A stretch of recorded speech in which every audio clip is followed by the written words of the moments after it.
Il y a un silence en toi que tu n'as jamais vraiment rencontré. Un silence ancien, vaste, presque sacré. Ce n'est pas l'absence de bruit, ni un vide. C'est une présence douce et patiente, qui t'attend, depuis toujours. Mais dans le tumulte de la vie moderne, dans le vacarme des pensées et des distractions, tu passes devant lui comme on passe devant une fleur sans la voir. Ce silence, c'est là que réside ta vraie nature. Là où tombent les masques, les rôles, les peurs. Là où tu n'as rien à prouver. Mais pour l'entendre, il faut s'arrêter, respirer, fermer les yeux au monde extérieur pour enfin les ouvrir vers l'intérieur. Ce silence n'est pas un luxe, il est une urgence spirituelle. Les anciens maîtres disaient « Lorsque l'eau est calme, elle reflète la lune. Ton esprit agité t'empêche de voir qui tu es vraiment. Le silence n'est pas une fuite, c'est un retour à toi, au réel, à ce qui ne peut être dit avec des mots. Ce message est simple. Apprends à écouter le silence avant qu'il ne soit trop tard. Observe-toi un instant. Tu es toujours en train de courir, de viser un but, une réussite, un lendemain meilleur. Tu te lèves le matin avec des listes de choses à faire, une montre au poignet, une tension dans le ventre. Mais as-tu déjà demandé vers quoi je cours exactement? Et surtout, pourquoi? Le Bouddha nous invite à regarder la course avec lucidité. La plupart d'entre nous courent pour fuir. Fuir le vide, fuir l'ennui, fuir la peur d'être confronté à soi-même. Cette agitation perpétuelle est souvent un déguisement élégant pour la souffrance. Nous appelons ça ambition, productivité, performance. Mais sous la surface, c'est l'angoisse qui guide les pas. Si tu ne sais pas où tu vas, chaque victoire sonnera creux. Chaque sommet gravira une montagne de solitude. Alors, arrête-toi, même un instant, respire. Rappelle-toi que la vraie direction ne vient pas de l'extérieur, mais d'un alignement intérieur. Le but n'est pas de courir plus vite, mais de savoir pourquoi tu avances. Chaque jour, quelque chose disparaît. Un moment unique que tu n'as pas vécu pleinement. Un sourire que tu n'as pas vu. Un silence que tu n'as pas honoré. Une respiration que tu as oubliée. La vie s'efface doucement entre nos doigts, pendant que notre attention est ailleurs. Ce que tu perds n'est pas seulement du temps, c'est ta propre existence. La pratique bouddhiste nous rappelle que tout est impermanent. Chaque souffle est un miracle éphémère. Mais nous vivons comme si nous étions éternels, comme si nous pouvions repousser l'essentiel à demain. Tu perds ta paix en échange de l'agitation. Tu perds ta présence en échange du bruit. Et le plus tragique, c'est que tu ne le remarques pas. Regarde autour de toi.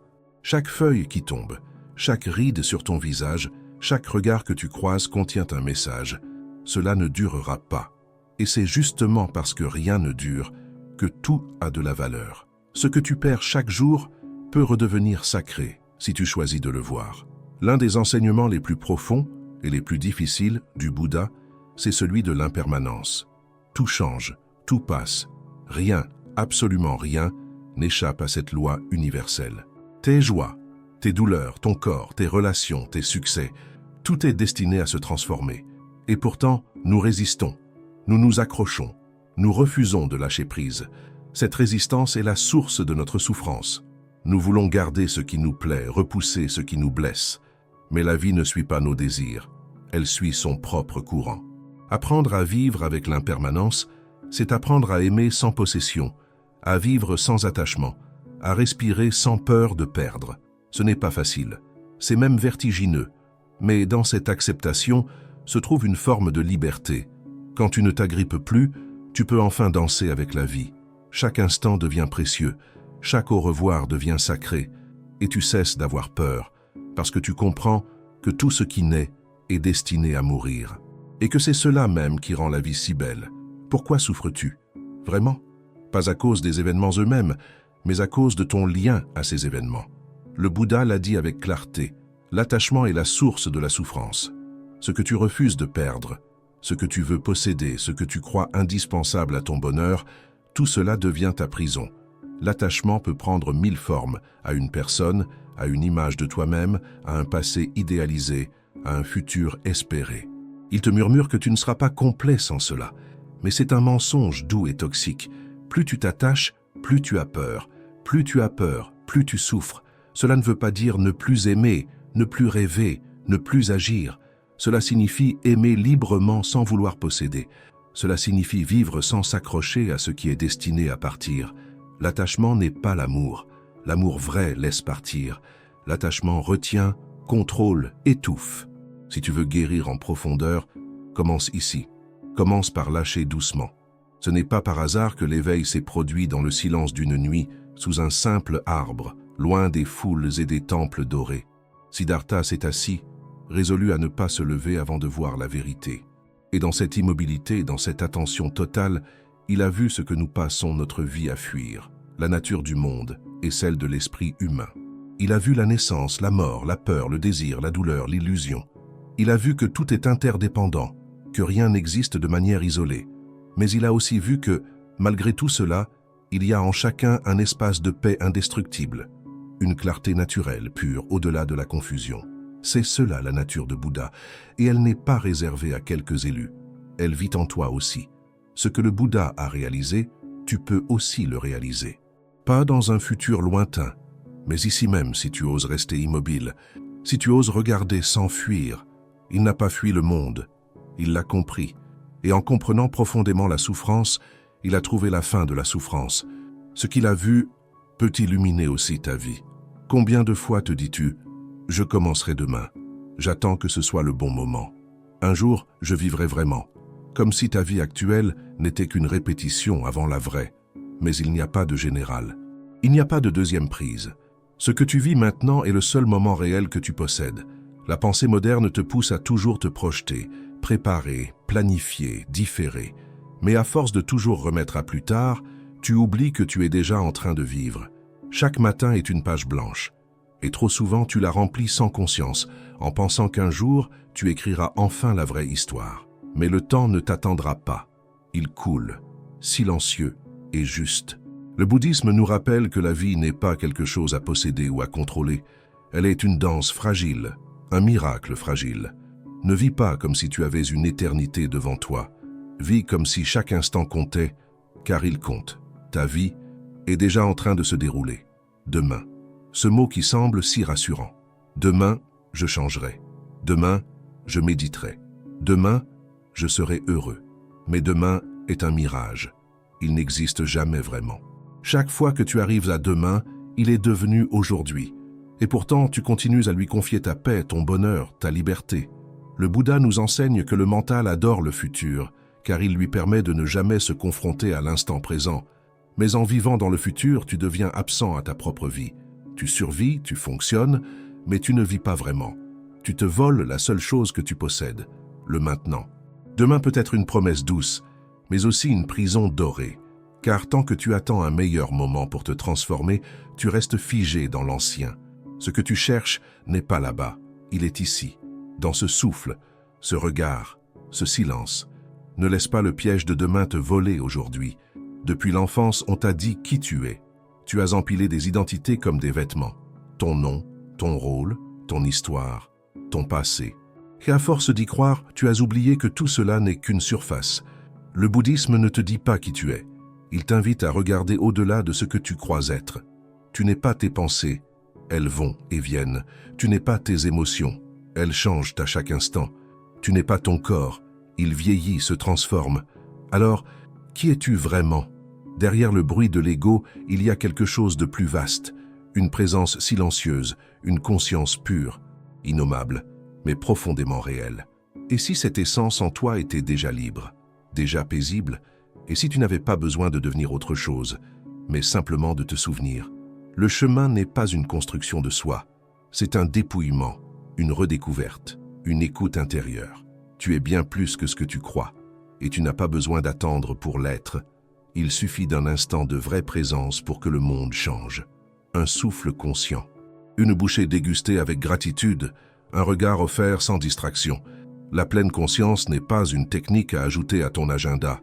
C'est une manière d'habiter ta vie, de redevenir entier, ici et maintenant. Quand tu es pleinement là, chaque chose devient précieuse. Tu ne vis plus en pilote automatique, mais en communion. Le thé devient sacré, le silence devient riche. Même la douleur devient plus douce, car elle est accueillie, écoutée, traversée avec amour. La pleine conscience est une caresse pour l'âme. Ce n'est pas un état réservé aux moines dans les montagnes. C'est accessible à chaque instant. Il suffit de revenir, encore et encore, de poser ton attention comme on pose une main sur le cœur. Et peu à peu, cette simple présence transforme tout. Ce que tu touches avec conscience s'illumine. Le besoin de tout contrôler est un fardeau silencieux. Tu cherches à maîtriser ta vie, les autres, le futur, ton image, croyant qu'en contrôlant, tu seras enfin en sécurité. Mais le contrôle est une illusion. Plus tu t'y accroches, plus tu te contractes. Et plus tu te contractes, plus la vie te glisse entre les doigts. Le bouddhisme enseigne que vouloir tout maîtriser, c'est aller contre la nature même de l'existence. La rivière ne se contrôle pas. Elle s'accueille, et toi aussi tu es une rivière, un courant de vie en mouvement. Parfois calme, parfois agité, mais toujours en transition. Le contrôle te coupe de ce flux vivant. Lâcher prise ne veut pas dire abandonner, cela veut dire faire confiance à l'impermanence, à l'intelligence subtile du moment présent. Cela veut dire agir avec clarté, mais sans crispation. Quand tu cesses de tout vouloir tenir, tu ouvres enfin les mains et tu découvres que la paix y était déjà. Dans un monde qui valorise le bruit, la vitesse, la réaction immédiate, le calme est souvent perçu comme de la passivité. Mais c'est tout le contraire. Le calme est une force, une puissance silencieuse qui observe sans se laisser emporter, qui choisit sa réponse plutôt que de réagir mécaniquement. Les maîtres zen parlent du calme comme d'un sabre invisible. Il coupe l'illusion sans blesser. Ce calme-là ne fuit pas les tempêtes, il les traverse avec lucidité. Il ne nie pas les émotions, il les contient avec douceur. Être calme, ce n'est pas être indifférent, c'est être profond. C'est savoir qu'on n'a pas besoin de hurler pour être entendu. Le calme véritable naît d'un espace intérieur que rien ne peut troubler. Et plus tu le cultives, plus tu deviens un refuge pour toi et pour les autres. Dans un monde agité, une présence calme est un trésor. Sois ce trésor. Tu portes en toi des blessures anciennes. Des douleurs peut-être oubliées, mais jamais guéries. Elles vivent sous la surface, se manifestant parfois par des peurs, des colères, des silences. Tant que tu refuses de les regarder, elles gouvernent ta vie dans l'ombre. Mais ce que tu refuses de sentir continue de te contrôler. Le Bouddha n'a jamais promis une vie sans souffrance. Il a promis que la souffrance pouvait être comprise. Et cette compréhension est déjà une guérison. Regarder tes blessures avec compassion, c'est commencer à les dissoudre. Ce n'est pas revivre la douleur, c'est l'honorer. C'est lui dire « Je te vois, je suis là ». La lumière ne chasse pas l'obscurité par la force, elle la dissipe simplement par sa présence. De la même manière, ta conscience aimante peut transformer les zones les plus sombres de ton être. Ose t'asseoir avec ta douleur, comme on s'assoit avec un vieil ami. Tu verras, elle a beaucoup à t'enseigner. Nous avons peur d'être seuls, peur du silence, peur du vide. Alors nous remplissons nos vies de bruit, de relations, de distractions. Mais cette fuite constante t'éloigne de la seule compagnie dont tu as vraiment besoin, toi-même. Fuir la solitude, c'est fuir ton propre visage. Et c'est cela qui te rend prisonnier. La solitude n'est pas un manque, elle est une rencontre, une opportunité sacrée d'entrer en contact avec ce que tu es, au-delà des rôles, des attentes, des comparaisons. C'est dans la solitude que la vérité se chuchote à ton cœur. Mais pour l'entendre, tu dois oser rester, respirer, écouter. Les moines bouddhistes passent de longues heures seuls, non pas pour fuir le monde, mais pour s'y relier plus profondément. Ils savent que la solitude, lorsqu'elle est habitée, devient un temple, et que dans ce temple, une paix naturelle peut enfin émerger. N'aie plus peur d'être seul, c'est là que tu te retrouves. Le détachement est souvent mal compris. On croit qu'il faut tout quitter, ne plus rien ressentir, vivre sans lien. Mais ce n'est pas cela. Le vrai détachement ne rejette pas la vie, il l'embrasse pleinement, sans s'y accrocher. Il ne te demande pas de tout abandonner, mais de cesser de t'identifier à ce que tu crois posséder. Tu peux aimer sans t'attacher, agir sans t'identifier, posséder sans être possédé. Le détachement, c'est cultiver un espace intérieur où tu restes libre, même au milieu du tumulte. C'est la différence entre tenir la main de quelqu'un et l'écraser par peur qu'il parte. Le Bouddha ne t'invite pas à fuir le monde, il t'invite à marcher en liberté à travers lui, à goûter les plaisirs sans t'y perdre, à accueillir les pertes sans t'effondrer. Le détachement n'est pas froid, il est lucide, serein, stable. C'est le sol sous tes pieds, quand tout autour semble changer. Tu passes ta vie à chercher quelque chose, l'amour, la paix, la reconnaissance, la liberté. Tu les cherches dans les autres, dans le futur, dans des lieux ou des objectifs extérieurs. Mais cette quête perpétuelle te laisse toujours un peu vide, un peu fatigué, comme si rien ne suffisait jamais. Et si la réponse était déjà là, en toi, silencieuse et oubliée? Le Bouddha enseignait que la paix véritable ne dépend pas des circonstances extérieures. Elle naît d'un retour à l'intérieur, d'une reconnexion avec ton essence la plus pure. Ce que tu projettes dehors comme un manque est souvent un miroir d'une richesse que tu ne reconnais pas encore. Tu n'as pas besoin de devenir quelqu'un d'autre, seulement de te souvenir de qui tu es. Il ne s'agit pas de renoncer au monde, mais de cesser de lui demander ce qu'il ne peut pas te donner. L'extérieur peut inspirer, mais il ne peut combler. C'est dans le silence de la méditation, dans la respiration consciente, que tu retrouves cette source intacte. Ce que tu cherches à l'extérieur est en train de t'attendre en toi. Chaque jour, quelque chose en toi est appelé à mourir. Une pensée figée, une croyance ancienne, une peur qui t'enferme. Mais au lieu de laisser partir, tu résistes, tu t'accroches, comme si perdre une idée de toi-même équivalait à mourir entièrement. Et pourtant, c'est dans ces petites morts conscientes que naît ta liberté véritable. Le bouddhisme nous enseigne à mourir avant de mourir, à pratiquer le lâcher-prise comme un art quotidien. Mourir à l'ego, à l'image, aux attentes, pour renaître plus vaste, plus léger, plus vrai. Chaque moment est une possibilité de recommencement, si tu acceptes de ne pas t'agripper à l'ancien. Rien de vivant ne reste figé. Renaître, ce n'est pas devenir une autre personne, mais enlever les couches qui t'empêchent d'être toi. C'est une épuration douce, un dépouillement intérieur. Meurs donc à ce qui t'alourdit, à ce qui te ferme, à ce qui n'est plus toi. Et regarde comme, dans cet abandon, une lumière nouvelle peut enfin émerger. Pardonner ne veut pas dire excuser l'impardonnable, ni oublier ce qui a blessé. Cela veut dire cesser de porter le poison que l'autre t'a laissé. Le pardon n'est pas pour l'autre, il est pour toi. Il est un acte de guérison intime, une manière de ne plus laisser la souffrance définir ton histoire. Tant que tu refuses de pardonner, tu restes lié à ce qui t'a fait mal. Tu revis sans cesse la scène, les mots, l'injustice, comme une plaie qu'on gratte sans fin. Le pardon n'efface pas le passé, mais il libère le présent. Il te rend ton énergie, ta paix, ton pouvoir de choisir une réponse nouvelle. Le Bouddha disait que la colère est comme un charbon ardent qu'on tient dans la main.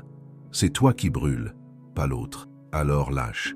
Lâche non par faiblesse, mais par amour de toi-même. Pardonner, ce n'est pas nier la douleur, c'est refuser de la laisser diriger ta vie. Quand ton esprit s'agite, se perd dans 1000 pensées, souvenirs ou scénarios futurs, il oublie l'évidence. Tu respires. La respiration est ton ancre, ton refuge, ton rappel. Elle est toujours là, discrète, fidèle. Elle ne juge pas, elle ne ment pas, elle te relie au présent, là où tout est encore possible.